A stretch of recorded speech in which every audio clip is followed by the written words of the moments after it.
Hello everyone, welcome back to another video of the month series, where today we are going to look at student personal data and what this looks like from both the student's perspective and an employee perspective. First, let's cover what we mean by student personal data. These are elements and processes true about a person and are relevant to all types of students. This can include names, addresses, phone numbers, date of birth, gender, ethnicity, visas and passports, and government IDs. Now let's jump into our Workday tenant. I will first show what these elements look like from the student's perspective. I am logged in as student Bennett Bender in our fictional alma mater university, and here you can see we are on his landing page that shows his holistic student summary. We will navigate over to the Personal tab, and by default, we are taken to his Names section. What we see is Bennett's legal and preferred name.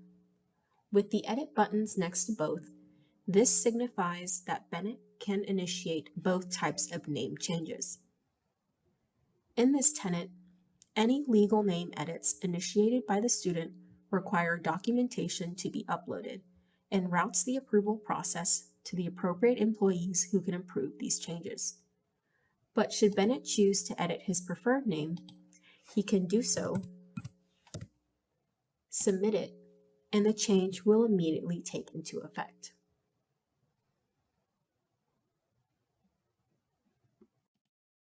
Sliding over to the Personal Information tab, Bennett can see a comprehensive list of personal elements that uniquely identify him. He can also initiate a change to any of these items by clicking the giant edit button at top. This kicks off the Change Personal Information business process, and you can see each element is its own editable field. Bennett can choose to update one or more or all sections in this business process before clicking Submit. This is just a high-level overview of what this tab looks like, and we will dive into this into a later stage. Let's cancel out this workflow for now. Moving to the Contact tab, Bennett sees his address, phone number, and email address listed. Similar to editing his personal information, Bennett can also choose to edit any of his contact information. This kicks off the Change Home Contact Information business process, and now each type of contact is its own editable field. We will also cancel out of this workflow for now, as we will do a more detailed dive into each type of change at a later time. Going to the Documents tab, the default view Bennett sees is within the Student section that shows all documents uploaded as a result from action items that were assigned to him. In the Person section, this is where Bennett would see any attachments or documents uploaded during business processes involving personal information. Since he hasn't had any changes to that type of information yet, this area is blank.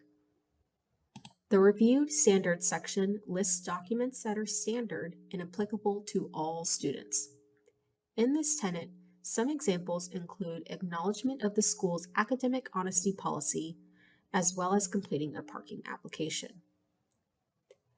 The Review Generated section lists any documents generated as a result of a business process or workflow the student has completed. Since Bennett hasn't had any business processes like that yet, this section is blank. Notice that Bennett can choose to add a document to his record. This tenant is configured to allow students to kick off this process, but we can customize that to fit ACC's business needs. Moving to the Friends and Family tab, this is an exciting new feature that allows students or administrators to designate family and friends as a third party with access to certain tasks on behalf of the student. Some examples of this include viewing the student's financial aid, viewing the student's grades, generating an unofficial transcript, and viewing the student's current classes. If we want to kick off adding a friend or family member from the student's perspective, let's click the Add button. In this workflow, Bennett can choose the type of relationship to categorize the person he is adding, such as a proxy to act on his behalf or his parent. When filling out the name and contact information, the student will need to be mindful of the required fields in order to submit this. This tenant is configured for at least one phone number, address, or email address to be submitted, or else an error message will appear. This is a high-level overview of Friends and Family, and in the future we will dedicate time to review this tab and privacy release authorization in more detail. Moving over to the ID section, this is where Bennett can see any and all government IDs associated with his record. You can see that Bennett does have his Social Security number on file, but the number is completely blocked out. As part of Workday students' robust security configuration, students won't be able to see their IDs at all and instead have the option to verify it. By clicking the Verify button next to the ID type, Bennett has 5 chances to enter his Social Security number to match against what is on file for accuracy. If he exceeds 5 chances, Bennett will be prompted to reach out to Admissions and Enrollment to update and verify his ID. Lots of information to unpack here, but this section will be yet another place for us to discuss more in detail. The last tab is Housing. At ACC, we do not provide campus housing at this time, so this section is very minimalistic. Should the institution move in that direction, Workday student has an area to dedicate recording this type of information. Now that we've seen what the student can see, let's quickly hop over to the employee perspective of what personal data we can view. I'm back on Bennett's profile page now, but I'm logged in as Brian King, who is the Dean of Enrollment Services at this fictitious university. If we click on Bennett's Personal tab, notice we have a couple more tabs at our disposal. We can leverage the additional data, active person profiles, and other student information tabs to further record any information we wish to track about the student, such as if the student is a first-generation college student. And that will wrap it up for this month's video. Thank you so much for watching and keep an eye out for future videos.